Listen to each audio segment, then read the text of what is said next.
Hi అండి. Welcome back to my channel మా వంటిల్లు. ఈరోజు మా వంటిల్లోని ఇడ్లీ నేనెలా పెడతానో చూపిస్తున్నానండి. అయితే మినపప్పుని ఒక గ్లాస్ తీసుకొని ఒక 4 గంటలు నానబెట్టుకున్నానండి. బాగా కడిగేసుకోవాలన్నమాట మినపప్పుని. 4 గంటలు నానిన తర్వాత బాగా కడిగేసుకొని గ్రైండ్ చేసుకోవాలండి. నేనైతే ఇవాళ సాధారణంగా గ్రైండర్‌లోనే వేస్తానులెండి నేను.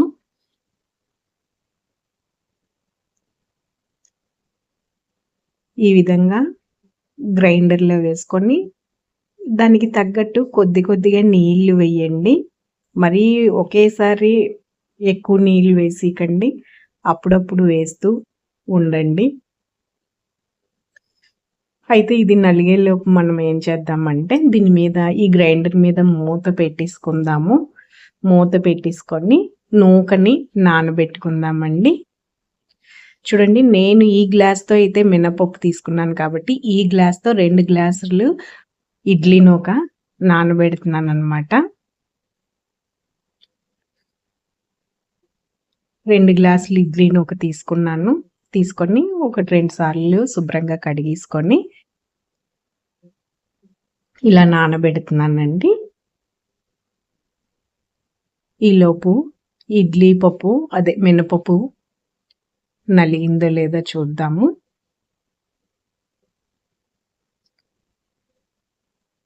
బాగానే నలిగిందండి. మేమైతే శనివారం ఎప్పుడూ ఇడ్లీయేనండి రాత్రికి పెట్టుకుంటాము. మరి మీ ఇంట్లో కూడా శనివారం ఇడ్లీ పెట్టుకుంటారా?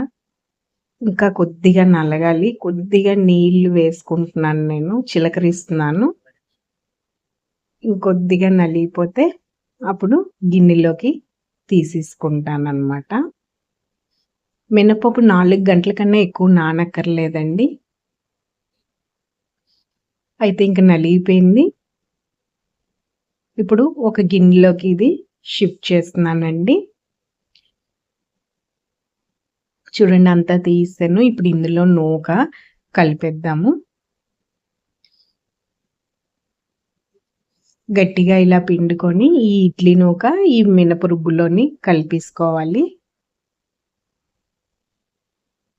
ఇంకా నేను ఇందులో ఏ వంట సోడాలు ఏమీ వేయనండి. ఇడ్లీ అయితే బ్రహ్మాండంగా రుచిగా వస్తుంది. ఇంట్లో అందరూ ఆవురు అనుకునే తింటారనమాట.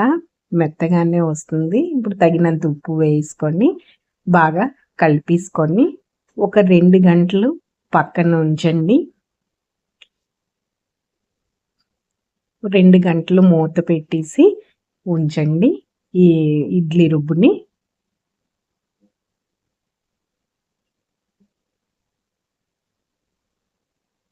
రెండు గంటలు అయిపోయిందండి. ఇప్పుడు ఇడ్లీ ప్లేట్లకి నేను నెయ్యితో అయితే ఇడ్లీ పెడతానండి. మీరు నూనె అయినా రాసుకోవచ్చు.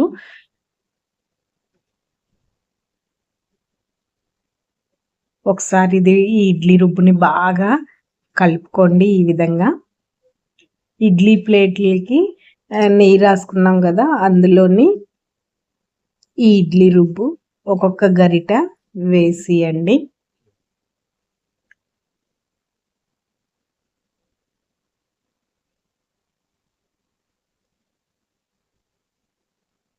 ఇలా అన్నిట్లో వేసేసుకోవాలి. ఇప్పుడు ఇడ్లీ పాత్రలోని ఒక 2 గ్లాసులు నీళ్ళు వేసుకొని